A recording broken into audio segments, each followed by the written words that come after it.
first scales I'm going to talk about is just using the natural minor, which a lot of people already know. And so you're basically starting on C. You're going to go 1, 2, flat 3, 4, 5, flat 6, flat 7, 1, and you go up another octave, 2, flat 3, 4, 5, flat 6, flat 7, 1. And so that's a very common way to play over it. You get some interesting sounds if you, instead of hitting a flat 6, you hit a natural 6, and then you get Dorian in there too, and of course both work. And so I might do a phrase starting off, you know.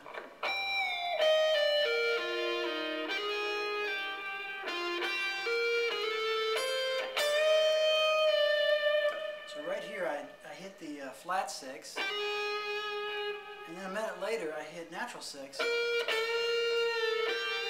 So that gives it a little variety.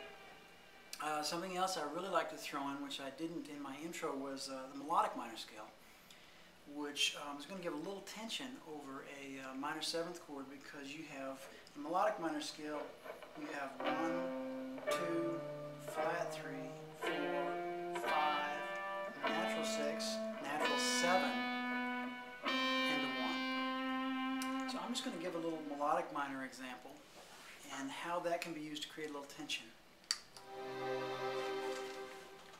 So I'll open it up with just some standard Aeolian stuff.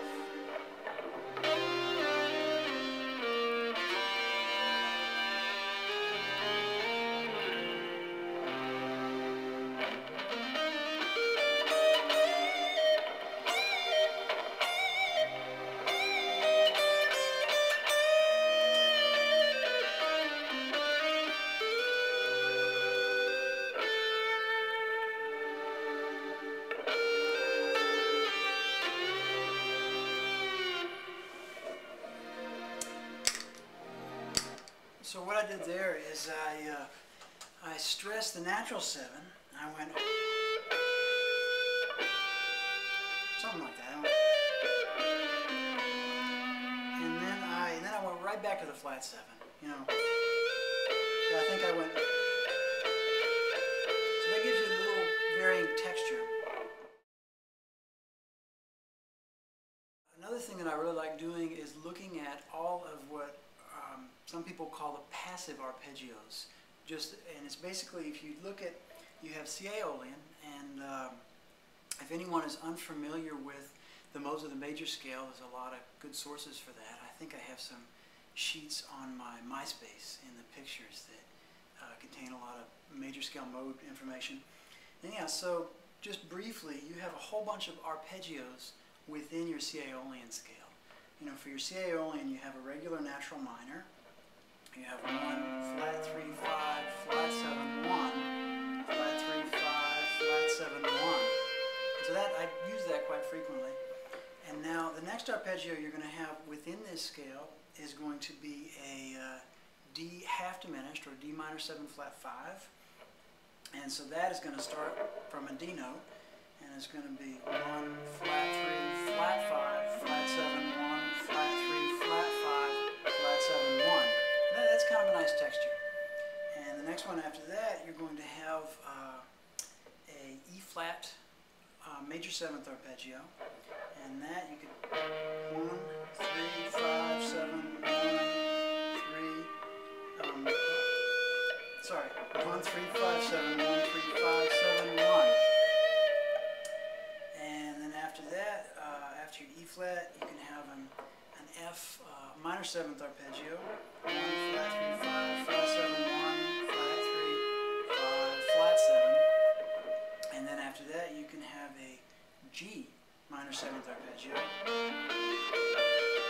And that's going to be 1, flat 3, 5, flat 7, 1, flat 3, 5.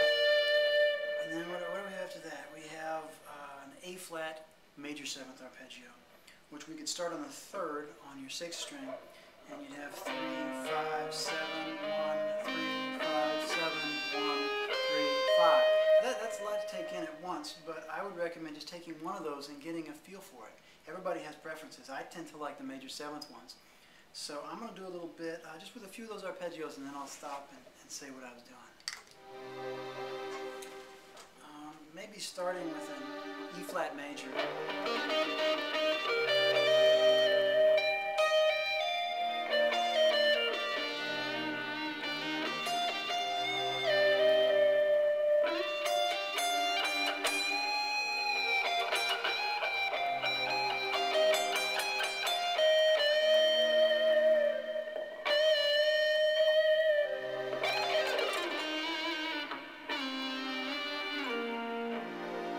That started with an E flat major 7th. Anyhow, I'm going to do something with a D half diminished now.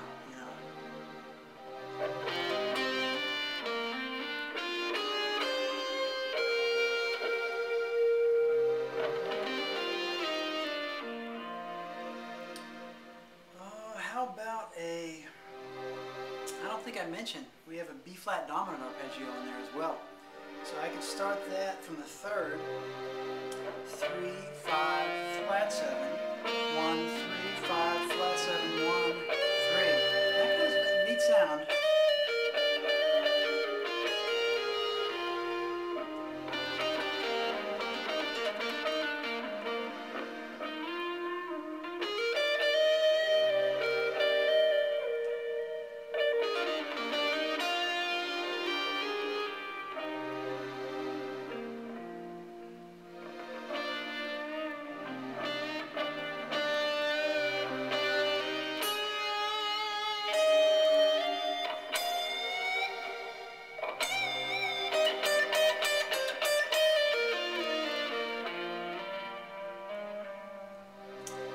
So the next one I'm going to do something with a G minor arpeggio.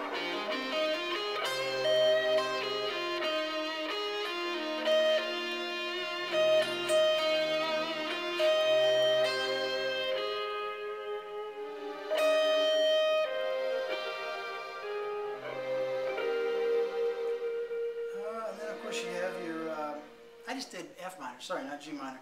Then you have your G minor.